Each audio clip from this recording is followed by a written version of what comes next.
চলছে স্কুল, পড়ুয়ারাও আসছে, কিন্তু মিলছে না মিড ডে মিল।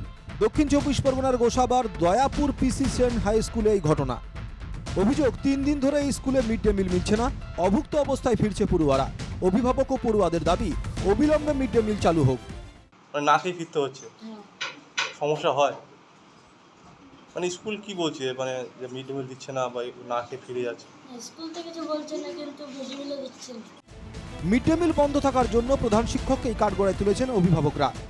কালীপদ সর্দার উনি নিয়েছিলেন, দায়িত্ব নিয়েছিলেন। ওনার যে অ্যাকাউন্টে এখন টাকা পয়সা নেন এবং টাকা পয়সা নিয়ে মিড ডে মিলটা চালাবেন বলে সেইভাবে চালাতে তার মধ্যে দিয়ে দোকান, এখানকার কাছাকাছি দোকান পাট সব উনি ঋণ করেছেন।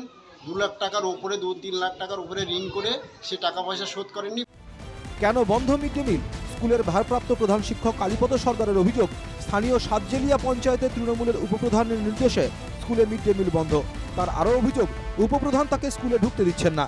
একদম, ওরা তো উদ্দেশ্য প্রণোদিতভাবে করছে। অ্যাকচুয়ালি আপনারা জানেন যে আমি প্রায় কয়েক মাস ধরে স্কুলে যেতে পারছি না এবং আমাকে স্কুলে ঢুকতে দেওয়া হচ্ছে না, এবং এটা উদ্দেশ্য প্রণোদিতভাবেই করছে। এবং কন্টিনিউয়াসলি আপনারা খবর নেবেন যে ওখানে কিছু লোক যারা এই সমস্যাটা তৈরি করছে স্কুলে, এবং স্কুলে মাঝে মাঝে ওরা ঢুকছে, 8-10 জন লোক করে স্কুলে ঢুকছে।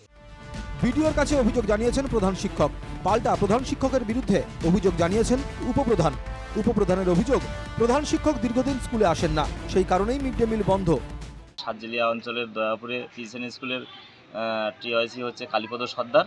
সেই কালীপদ সর্দার মহাশয় অনেক দিন আসেন না, প্রায় 2.5-3 মাস স্কুলে আসেন না। না আসার কারণে মিড ডে মিল বন্ধ হয়ে গেছে। যদিও স্কুলের সহশিক্ষকদের দাবি, সুপ্রিম কোর্টের 2016 সালের এসএসসি প্যানেল বাতিলের নির্দেশে মিড ডে মিলের দায়িত্বপ্রাপ্ত শিক্ষকের চাকরি গিয়েছে, আর সেজন্যই রান্না বন্ধ। মিড ডে মিলের নোডাল যিনি ছিলেন উনি এই মুহূর্তে স্কুলে আসছেন না, কারণ আপনারা সবাই জানেন সেটা। এই মুহূর্তে অনেক শিক্ষকেরই চাকরি চলে গেছে, তাদের মধ্যে একজন ছিলেন, তিনি এখন আসছেন না। গোসাবার মতো প্রত্যন্ত এলাকায় বহু পড়ুয়াই মিড ডে মিলের ওপর ভরসা করে, কিন্তু দিন কয়েক ধরে মিড ডে মিল না মেলায় দুপুরে তাদের অভুক্ত থাকতে হচ্ছে। পড়ুয়া থেকে অভিভাবক সকলেই চাইছেন অবিলম্বে সমস্যার সমাধান হোক, শুরু হোক মিড ডে মিল।